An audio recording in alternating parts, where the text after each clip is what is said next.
So what we have here is a COVID-19 rapid test kit. Now it tests for antibodies in your bloodstream, IGG and IGM, and the IGG is indicative of you having a long-term antibody resistance to COVID-19.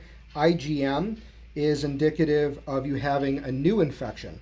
So if you have, on this particular test, if you test positive for IgG, it means, again, you probably already were exposed to COVID-19 and have recovered.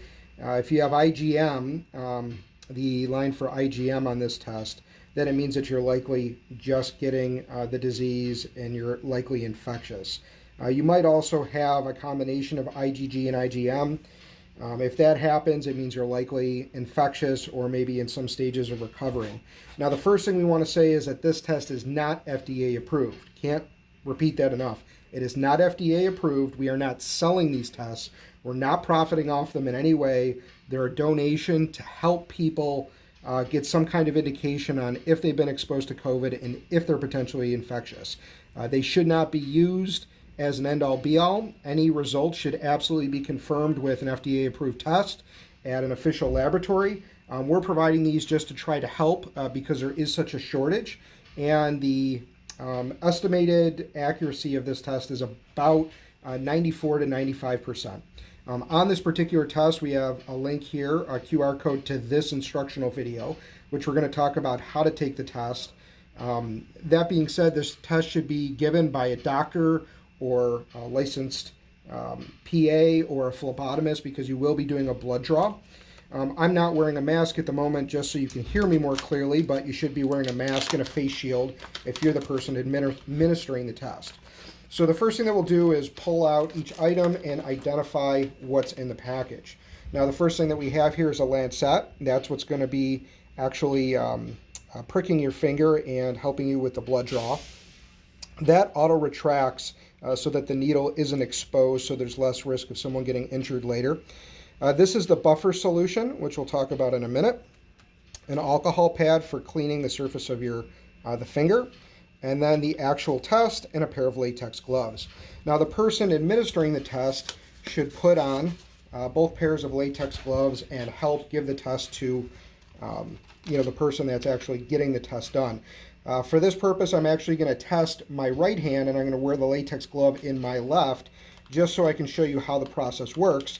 But again, the person administering the test should be wearing all the appropriate PPE gear, and they should be a licensed physician so that they know what they're doing.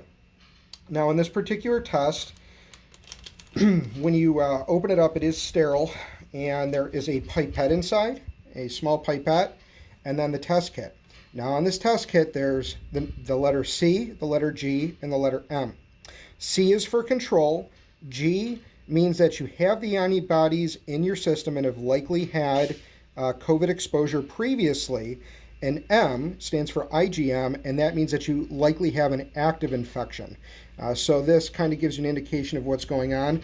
But if you have any test result other than just a control line, it means that you should absolutely get a second opinion, and you may potentially be infectious. So the first thing to do is take the alcohol pad.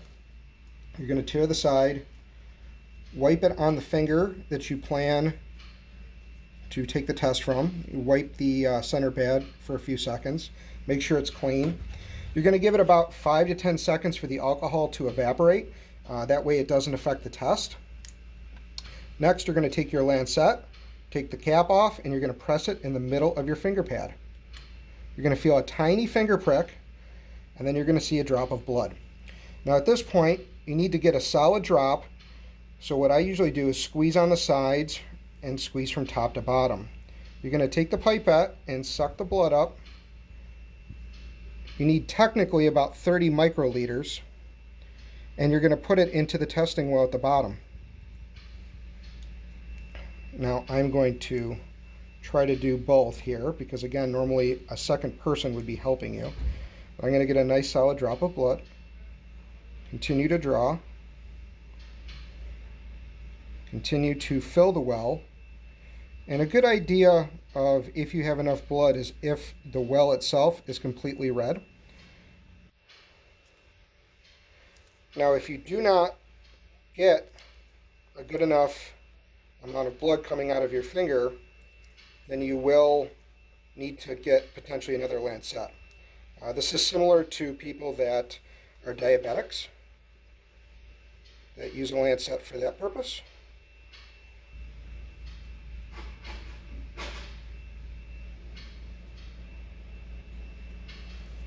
Bear with me here. Usually can get a little better drop of blood than I'm producing at the moment. Again, squeezing the tops and sides will sometimes help you get a little better volume. So that right there is filling up our whole well, testing well up, and so we're good.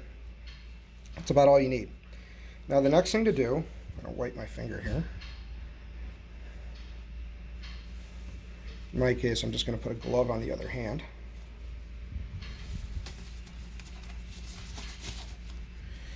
And then we're going to take the buffer solution, and you can take the same pipette you used to draw blood, draw up all the liquid,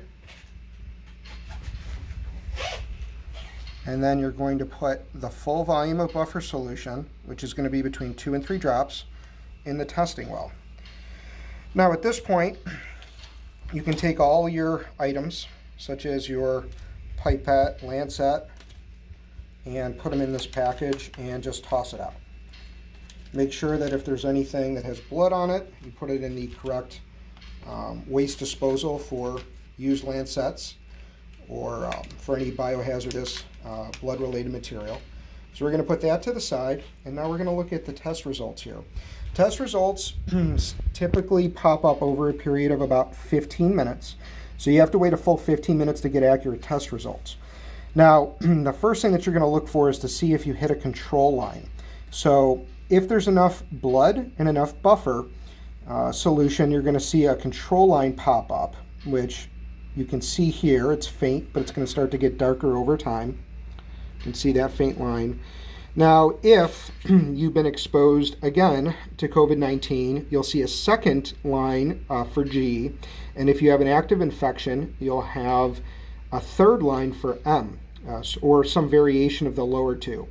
If you have just a control line, it means you likely have not been exposed to COVID-19, which in this instance, it looks like I have not had any exposure. But if you have anything other than a control line, it means you should get a second opinion from a hospital immediately. Even then, there is no 100% guarantee on any of these tests. They are testing for antibodies in your blood, but depending on the time of your exposure, they may or may not be fully accurate. Again, this is just a tool to help. Again, they are not FDA approved. It should be done by a doctor.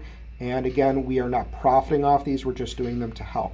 So once you get your test result, which again, you got to give it about 15 minutes, but I've taken several of these, and usually you'll start to see some result within the first 1 to 2 minutes. You can take the original package that you got it in, and you can write your date and name on here with a marker if you'd like, and put it in the package, and then save it. And then this might be a tool to help you indicate if and when you've been exposed to COVID. But again, there is no guarantees on this. We're just doing our best to help offer these to people to give some indication of helping control COVID-19. Right now it is April 2020, and thank you for watching.